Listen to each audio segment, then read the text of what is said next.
Start. Good morning everyone. कैसे हो सब? मैं प्रीति सिंह आप सभी का आपके ही channel maths for all by Preeti Singh पर स्वागत करती हूँ। आप लोग देख रहे हैं हर जगह डिजिटलाइजेशन का बोलबाला है।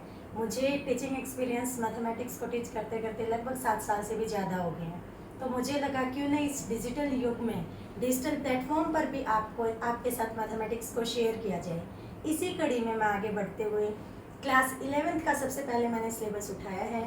तो हम क्लास 11th का सिलेबस स्टार्ट करेंगे, 1 बाय 1 सारे चैप्टर्स को कवर करते चलेंगे और इससे आपके जो बोर्ड एग्ज़ाम्स हैं उनका सिलेबस भी कवर होगा। साथ ही साथ जो कॉम्पिटिटिव एग्ज़ाम्स हैं like JEE mains and advance, NDA, CDS, इस तरह के जितने भी एग्ज़ाम्स हैं आपके लिए इन एग्ज़ाम्स के लिए बहुत हेल्पफुल रहेगी ये वाली सीरीज जो क्लास 11th की हम स्टार्ट करने जा रहे हैं।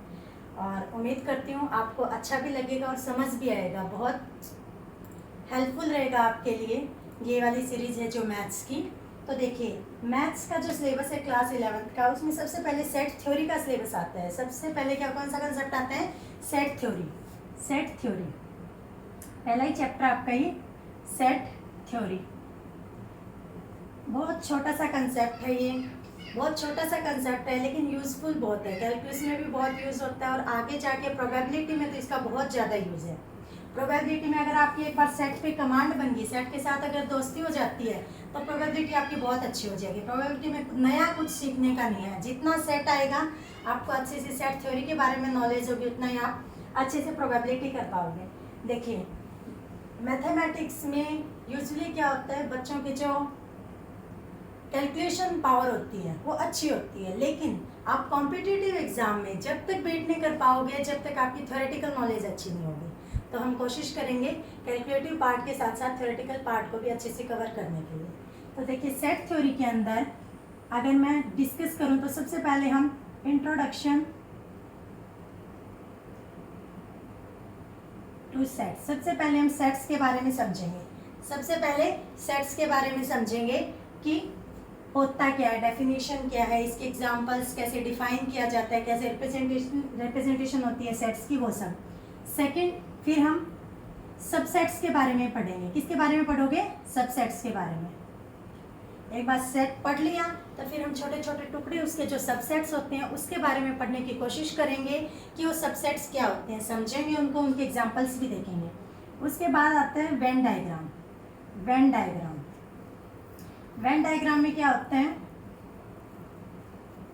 वेन डायग्राम के थ्रू आप सेट का कंसेप्ट बहुत अच्छे से कर सकते हो। कोई भी क्वेश्चन अगर आप वेन डायग्राम के थ्रू अटेम्प्ट करते हो तो उससे टाइम भी बचेगा आपका और साथ ही साथ बिल्कुल भी गलत होने के बिल्कुल भी चांस नहीं रहेंगे। बहुत अच्छे से आपका कंसेप्ट क्लियर हो जाएगा अगर एक बार वेन डायग्राम आपका क्लियर हो गया। उसके बाद है बेटा D Morgan's law. D Morgan's law से पहले पढ़ेंगे हम operations on set theory. Operations on sets. एक बार अगर आपको सेट समझ आ गया, सेट होता क्या है, तो फिर उसके एडिशन के बारे में, उसके union, intersection, difference of sets, symmetric difference of sets, ये सब हम करेंगे। इसके बाद हम करेंगे D Morgan's law. D Morgan's law. D Morgan's एक मैथमेटिशियन होते थे जिन्होंने लॉज दिए थे सेट थ्योरी पे, वो हम लॉज डिस्कस करेंगे और वो भी बहुत हेल्पफुल होते हैं कॉम्पिटिटिव एग्जाम्स वगैरह में क्वेश्चन सॉल्व करने के लिए। तो चलिए करें शुरू। देखिए इंट्रोडक्शन टू सेट। सबसे पहले हम सेट, आप भी सोच रहे होंगे सेट होता क्या है, सबसे पहले पता होना चाहिए how will you define set, क्या होता है सेट। तो देखिए it is defined as collection of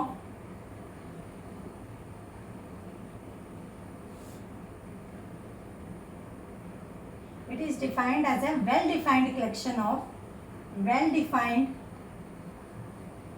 of distinct objects। अब आप सोचेंगे ये वेल डिफाइंड क्या मतलब है? वेल डिफाइंड सही से डिफाइंड, कैसे सही से? मैथमेटिक्स में कुछ तो टर्म्स होती होंगी, कैसे सही से डिफाइन, ठीक है। तो हम इसके बारे में देखते हैं और इस डेफिनेशन में it is defined as a well defined collection of distinct object. ये दो वर्ड इंपॉर्टेंट है जो सेट की डेफिनेशन को अच्छे से समझाएंगे। देखिए डिस्टिंक्ट का मतलब तो अलग अलग, आपके जो ऑब्जेक्ट्स होते हैं वो रिपीट ना करें सेट के अंदर, ऑब्जेक्ट्स क्या ना करें, रिपीट। पहली कंडीशन है ऑब्जेक्ट्स रिपीट ना करें, और दूसरा क्या है, every object must be well defined. अब वेल डिफाइंड देखते हैं क्या होता है मैथमेटिक्स की भाषा में, वेल डिफाइंड। वेल डिफाइंड का क्या मतलब होता है बेटा, वेल डिफाइंड का मतलब होता है कि किसी भी ऑब्जेक्ट को सेट के अंदर इंक्लूड करें या एक्सक्लूड करें, इसके बारे में कोई भी कंफ्यूजन ना हो। There should be no any ambiguity means confusion regarding inclusion or exclusion of objects in a set। किसी भी सेट के अंदर कोई भी ऑब्जेक्ट आएगा या वो ऑब्जेक्ट नहीं आएगा, इसके बारे में कोई कंफ्यूजन ना हो, कुछ ना कुछ वेल डिफाइंड होना चाहिए कि या तो वो ऑब्जेक्ट आएगा, ऐसा रूल डिफाइन हो, या नहीं आएगा। जैसे कि अगर मैं बोल देती हूँ all students of class 11th इन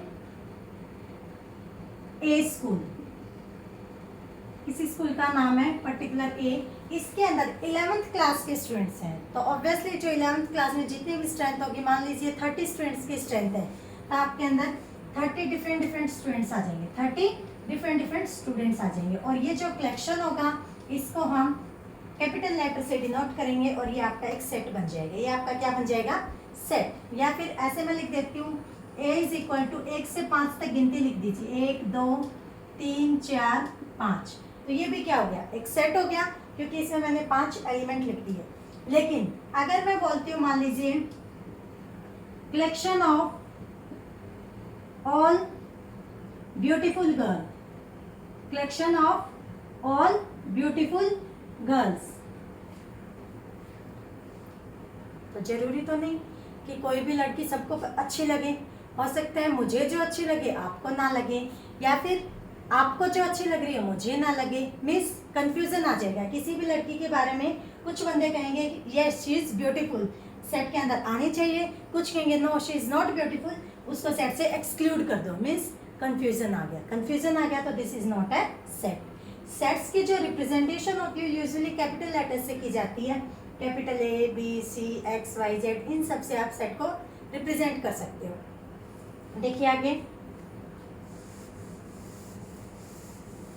कुछ और एग्जांपल्स हम देखते हैं,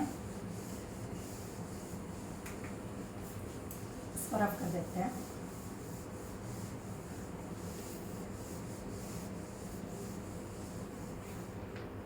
examples, set of even natural number less than 10, तो 10 से छोटे कौन कौन से इवन नेचुरल नंबर होते हैं, 2 होता है, 4 होता है, 6 होता है, 8, इसके अलावा कुछ नहीं होता।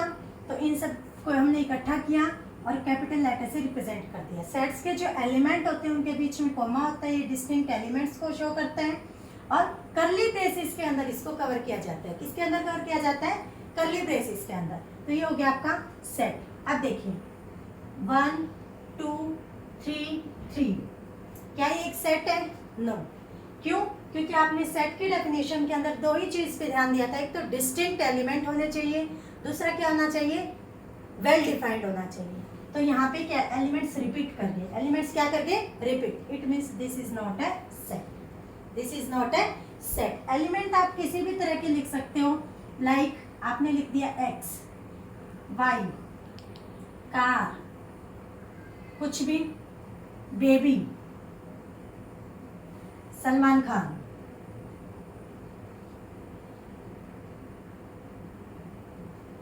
टॉय, जो मर्जी आप लिख सकते हो। ये क्या होंगे, अलग अलग एलिमेंट्स होंगे। These must be distinct and well defined. अब देखिए जो सेट होता है, दो चीज आप ध्यान में रखोगे, distinct element and well defined.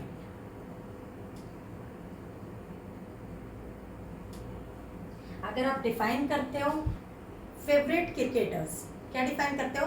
Favourite cricketers. अब फेवरेट क्रिकेटर में कौन आएगा?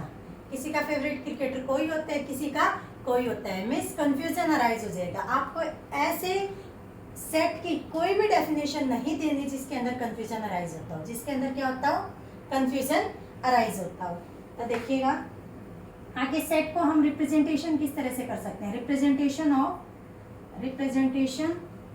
ऑफ सेट, किसी भी सेट को किस तरह से रिप्रेजेंट कर सकते हैं? हम 3 तरीके से रिप्रेजेंट कर सकते हैं। सबसे पहले आता है रोस्टर फॉर्म। सबसे पहले क्या आता है? Roster form. इसके बाद आता है set builder form. Set builder form. इसके बाद आता है विजुअल रिप्रेजेंटेशन। विजुअल रिप्रेजेंटेशन, देखिए नाम से क्लियर है। रोस्टर फॉर्म में तो क्या होगा? एज इट इज आपको एलिमेंट्स देने होंगे। एज इट इज आपको क्या देने होंगे? एलिमेंट्स। मीन्स अगर ए आपका कोई सेट है तो आप यहाँ पे एलिमेंट्स लिख दो। जैसे कि मैंने ABC लिख दिए, तो ये क्या होगी? Roster form. जो सेट बिल्डर फॉर्म होती है आपकी, सेट बिल्डर फॉर्म क्या नेम से क्लियर है? बिल्ड। मीन्स आप ऐसा कोई रूल दोगे जिससे सेट बिल्ड हो जाएगा, जिससे सेट क्या हो जाएगा? बिल्ड होगा। जैसे कि A is equal to all rivers in India.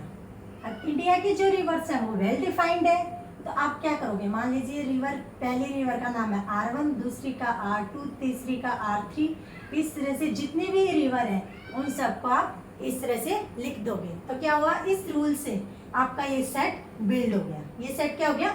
Build. इसी तरह से आप लिख सकते हो ऑल मल्टीपल्स ऑफ 3।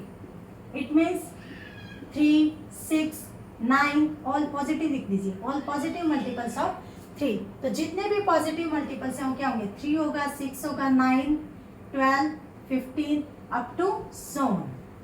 लिख पाओगे? मीन्स ऐसा कोई रूल देना जिससे आपका सेट बिल्ड हो जाए, इसको बोलते हैं सेट बिल्डर फॉर्म। क्या बोलते हो? Set builder form. कुछ सेट के साथ हो रही है दोस्ती। जैसे जैसे आप सेट को पढ़ोगे, सेट के साथ दोस्ती होगी, सेट पे पकड़ बनती जाएगी, इंटरेस्ट भी तभी आएगा। सेट के क्वेश्चंस भी धीरे धीरे आप अटेम्प्ट करना सीख जाओगे। इसके बाद आता है विजुअल रिप्रेजेंटेशन। विजुअल रिप्रेजेंटेशन में क्या होता है? इसके बाद विजुअल रिप्रेजेंटेशन आता है। विजुअल रिप्रेजेंटेशन, विजुअल मीन्स दिखाई दे एकदम से। कैसे? जैसे ये वाला सेट था ABC, इसकी विजुअल रिप्रेजेंटेशन क्या होगी? हम A यहाँ पे लिखते हैं और इस तरह से फिगर बनाते हैं। इसके अंदर आप क्या लिख दो? 1, 2, 3। तो this is visual representation of the set A is equal to 1, 2, 3। Means clearly आपको दिखाई दे कि कौन कौन से एलिमेंट्स हैं इस सेट के अंदर, इसको बोलते हैं विजुअल रिप्रेजेंटेशन। आज इतना ही रखते हैं आज की क्लास में।